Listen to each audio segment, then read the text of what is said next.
En estos días hemos estado conversando acerca de que tú tienes una misión muy importante en este mundo. Eres alguien que no existe aquí en la tierra solamente por el hecho de existir, de consumir oxígeno.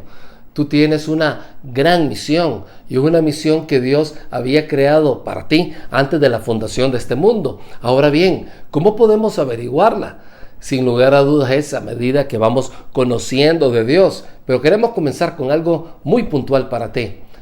Tú puedes hacer discípulos, puedes venir y ayudar a que otras personas se conviertan en pescadores de hombres. Ahora bien, ¿cómo sería ese proceso? Te preguntarás. Pues te voy a decir, en medio de tantas personas que hay alrededor, donde posiblemente tú te has dedicado tiempo a un montón de gente con el transcurso de los años, para darte cuenta al final de que simplemente esas personas, aunque eran buenos amigos tuyos, aunque te tienen aprecio, aunque inclusive van a una iglesia, son personas que no estaban interesadas en ir al nivel de un seguidor de Cristo que está dispuesto a ser un pescador de hombres a gran nivel. Y cuando una persona no está con ese interés, hasta cierto punto estás remando contra la corriente. Entonces, en vez de hacer discípulos, simplemente estás jugando a la iglesita.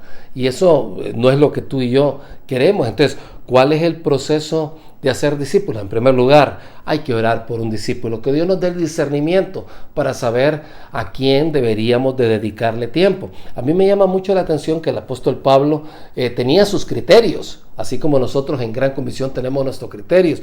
Y en Hechos 16, del 1 al 3, observamos lo siguiente. Pablo primero fue a Derbe y luego a Listra, que eran dos ciudades que estaban en el centro de lo que hoy es la Turquía moderna, donde había un joven discípulo llamado Timoteo. Su madre era creyente judía, pero su padre era griego. Da la impresión que ella se casó con un politeísta o con un judío de origen griego que no era tan comprometido. Dice, y los creyentes de Listra e Iconio tenían un buen concepto de Timoteo, de modo que Pablo quiso que él los acompañara en el viaje.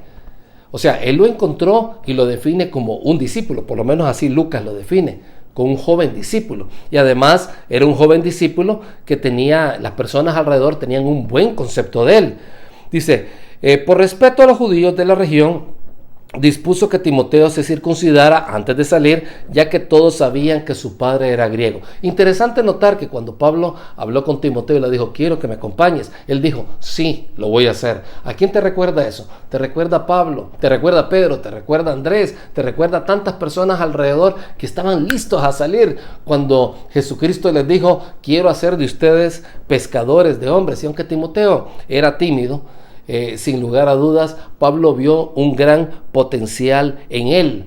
Entonces, si tú lo notas, Pablo tenía un criterio, así como nosotros lo tenemos actualmente. Por ejemplo, en nuestra iglesia Gran Comisión tenemos lo que se llama la membresía Gran Comisión, que básicamente consiste en, queremos discipular a alguien. En primer lugar, tenemos que preguntarnos, ¿es esa persona salva? Porque por ahí se comienza, para ver si una persona realmente quiere tomar pasos. ¿Es salvo o no es salvo? En segundo lugar, ¿quiere obedecer? ¿Quiere prestar atención a aquellas cosas en las cuales se le instruye a través de la Biblia? Por ejemplo, ¿cuál es la actitud de esta persona con respecto al bautismo?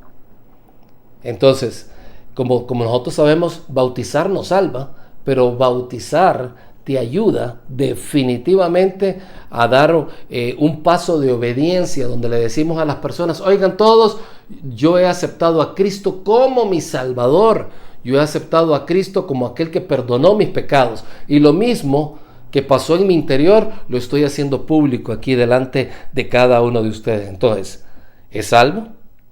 ¿Quiere obedecer? ¿Y se ha bautizado? Por otra parte, ¿quiere aprender de la Biblia?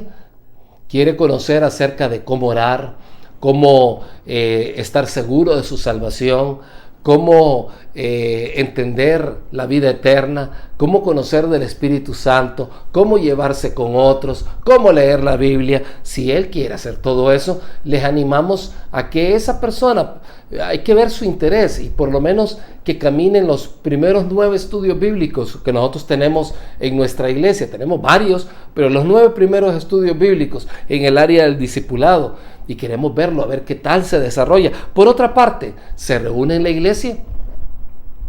Para nosotros, una persona que va a la iglesia y va a grupos de crecimiento en una forma consistente, al menos 3 meses, que es salvo, que desea bautizarse, aunque no lo haya hecho, pero que está en esa anuencia a hacerlo y que desea aprender de la Biblia y ha comenzado todo el proceso de hacer estudio bíblico, al menos las primeras 9, para nosotros es miembro de nuestra iglesia. Y para un fin muy práctico, te quiero decir, allí hay un buen número de personas donde tú puedes venir y decir, quiero dedicar mi vida a estas personas que están dispuestas, ya lo han mostrado, ya han hecho todo esto, definitivamente han dado pasos, así como Timoteo dio sus pasos. Y el resultado fue que Pablo comenzó a discipularlo. Me acuerdo hace años atrás, y esto posiblemente, mi buen amigo se va a dar cuenta de esto, estábamos en una reunión de iglesia y había un joven bien tímido, callado, que no hablaba mucho. Y alguien mencionó ahí, ¿no han considerado a esta persona que es fiel en congregarse, que se ha bautizado, que ha estado con nosotros todo este tiempo, para que alguien lo pueda discipular? Y les voy a decir, aquello llamó mi atención. Y con el paso del tiempo comenzamos a tomarnos tiempo con esta persona. Y esta persona creció, se convirtió en un pescador de hombres. Actualmente es un pastor con bastante éxito, un buen hermano, un hermano muy querido. Entonces lo que yo te quiero decir es que de alguna forma uno tiene que ver en medio de todo ese montón de gente quién realmente está interesado o no. Entonces tal vez estos parámetros te pueden servir. En segundo lugar, después de haber orado por esta persona, de haber navegado a través de quién podría ser esa persona, lo siguiente, y este es el segundo proceso para ser discípulos, es importante que te hagas disponible a esa persona. Porque yo puedo decir, quiero discipularte, o la persona puede decir, quiero que tú me discipules, pero ¿eres disponible a esa persona? Hay algunos que no son disponibles porque realmente no están en la tarea de hacer de otros pescadores de hombres, pero hay algunos que genuinamente creen que no tienen las credenciales, que no se merecen el venir y enseñarle a otra persona a ser pescadores de hombres.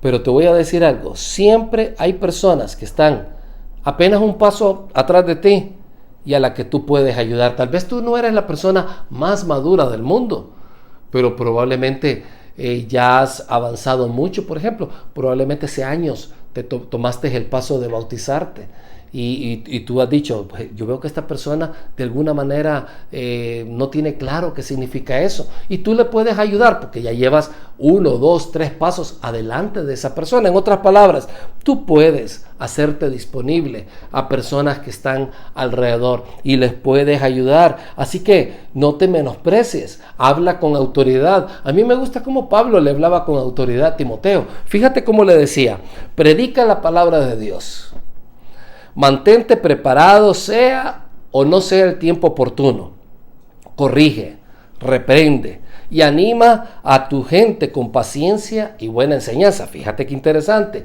Estaba Pablo diciéndole a su discípulo, oye, te animo a que hagas esto. Predica la palabra a tiempo y fuera de tiempo. Ten paciencia con las personas. Y eso solamente lo puede decir alguien que, a pesar de su pasado, como sabemos que fue el pasado de Pablo, él no estaba viendo su pasado como para decir, yo no puedo discipular a nadie más. Él con toda firmeza vino y dijo, yo te animo, Timoteo, a que hagas esto. Y no se quedó ahí, también le dice, tú debes mantener la mente en clara en toda la situación. Hay mucha gente que no va a querer escuchar de Dios, pero no tengas miedo de sufrir por el Señor. Ocúpate en decirle a otros la buena noticia y lleva a cabo todo el ministerio que Dios te dio. Fíjate qué importante, le estaba diciendo, concéntrate en el ministerio que Cristo nos dejó. de enseñar a los discípulos y de enseñar a sus discípulos que se conviertan en pescadores de hombres. Predica la buena noticia, predica el evangelio, que tus discípulos lo puedan ver. En otras palabras, Timoteo, a través de Pablo, pudo encontrar un buen discipulador, una persona que realmente se deleitaba en ver que Timoteo era seguidor de Jesucristo, que Timoteo era alguien que podía crecer, y no dejó Pablo que viniera Satanás y le dijera: ay, Pablo, si tú eras un asesino de cristianos, tú has sido mala onda, tú no has tenido paciencia con cierta gente, ¿cómo es posible que estés hablando de que Timoteo tenga paciencia? Te voy a decir algo: después de que ores y que Dios te ha dado un discípulo, hazte disponible a esta persona y toma en serio tu tarea. No dejes que nadie te diga que tú no sirves, o que has fracasado como esposo, como esposa, como padre, como hijo, como universitario. No te dejes amedrentar. Definitivamente tú tienes mucho que dar y vas algunas veces un paso adelante de todas estas personas. No te menosprecies de ninguna forma, porque no se necesita ser perfecto para discipular a otro. Y por otra parte, y yo diría que este es el tercer elemento del proceso de hacer discípulos, una vez que has orado y una vez que te has hecho disponible a esa persona, comienza la transferencia de vida. No esperes más, o lo que es lo mismo, solamente un pescador de hombres puede transmitir a otra persona cómo convertirse en un pescador de hombres. Por eso fue que Pablo nuevamente le decía a Timoteo en 2 de Timoteo 2:2: me has oído, Timoteo, enseñar verdades que han sido confirmadas por muchos testigos verdaderos, confiables. Ahora enseña estas verdades a otras personas dignas de confianza, que estén capacitadas para transmitirlas a otros. Si tú lo notas, lo que le está diciendo es: Timoteo, quiero que te reproduzcas en otros y que les enseñes a estas otras personas a que a su vez se reproduzcan en otros y que transmitan lo que yo te estoy diciendo. Solamente se puede ser un discípulo que pesque personas si somos transferidos en vida con una persona que cree lo mismo. Así que yo te quiero animar el día de hoy a que comiences ese proceso de transferencia. Ahora bien, ¿qué hacer? ¿Cómo podemos hacer? Pues fíjate que hace algunos años atrás John Maxwell hablaba del método de Cristo. Decía él que Jesús vino, tomó a sus discípulos, les enseñó cómo hacer la obra del ministerio, posteriormente los envió, los llamó a cuentas, estuvo conversando con ellos para darles una retroalimentación de todo lo que había sucedido. Y John Maxwell hablaba de las 4 cuadrantes del desarrollo del liderazgo, pero nosotros tenemos lo que se llaman los 4 cuadrantes del pescador de hombres, donde el primer cuadrante es: oye, discípulo, yo hago y tú observa. Presta atención a cómo es que yo le hablo a estas personas acerca de Jesucristo. Algún día te va a tocar a ti hacerlo, pero por favor, presta atención y observa detenidamente. Después vamos a conversar acerca de eso. Y esto es cierto casi en cualquier área que te puedas imaginar. Por ejemplo, tú puedes enseñarle a alguien a orar. ¿Cómo? Primero orando y dándole una idea de cómo es que él o ella lo puede hacer. Por otra parte, tú puedes enseñar a esa persona cómo hacer el trabajo del discipulado al hacerte disponible a él, a ella, al hacer estudios bíblicos. De la forma como tú lo hagas, la persona lo más lógico es que lo va a terminar haciendo al predicar en público, al capacitar médicos, al tratar a pacientes, al atender a un cliente, al aprender a vender. En otras palabras, ¿quieres hacer discípulos? Primero hazlo tú primero, en primera instancia.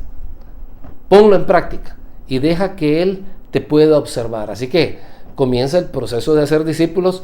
Primero tú oras, te haces disponible y comienzas el proceso en sí mismo, donde tú haces y dejas que las personas simplemente aprendan de ti. ¿Cuánto tiempo? Algunos dicen que pueden ser días, algunos hablan de trimestres, cualquiera que sea el tiempo, pero asegúrate de no tardar mucho, porque tu deseo es venir y ganar a la mayor cantidad de personas como pescadores de hombres. En segunda instancia, ya que él te observó y que tú hacías, entonces puedes decirle, ok, yo voy a hacer, pero tú también vas a hacer. Entonces me voy a parar aquí y voy a hablar de Jesucristo. Y quiero que cuando yo termine, tú también lo puedas hacer. Y te voy a decir, eso es buenísimo. Es como venir y tirar a la alberca a una persona que ya se le enseñó cómo es que tiene que moverse, ya se le dieron las primeras clases, pero tiene temor de tirarse al agua. Esa es una buena manera. Yo hago, así que tú haces. Muchas veces, especialmente en áreas de consejería, cuando tengo que reunirme con una persona, le pido a alguien que me acompañe. Y no lo hago para que la persona solamente pueda acompañarme y no estar solo, sino que también para que la persona aprenda cómo es que se aconseja. Y este es un buen principio. La persona te ve y aprende. Y eventualmente la persona puede interactuar contigo. Por ejemplo, frecuentemente, cuando estamos en una consejería, en una reunión muy especial y tenemos algunos de los discípulos alrededor, yo les pregunto, oye, ¿tienes alguna opinión? ¿Tienes algo que pudieras agregar a todo lo que se ha dicho? Y usualmente las ideas de los discípulos vienen siendo mejor que las ideas que uno pueda tener. Entonces, comienza con yo hago, tú observas, después yo hago, pero tú también haces, y nos vamos a un tercer nivel de más experiencia por parte del discípulo, cuando tú le dices, tú haces y yo me voy a sentar a observarte. ¿Qué te parece? Te pones de pie en este momento y das un mensaje de 5 minutos.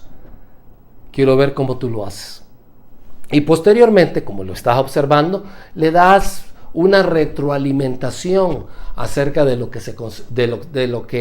de la manera como él se explicó, si fue claro, si fue algo que llamó la atención o no llamó la atención, si hay algo en lo cual él pueda mejorar. En otras palabras, si tú notas, es un proceso donde definitivamente estás afinando a ese pescador de hombres para que se convierta en una persona cada vez más efectiva. Y al final entramos prácticamente a la cuarta etapa, cuando tú vienes y le dices, ok, ya sabes hacerlo independientemente de mí.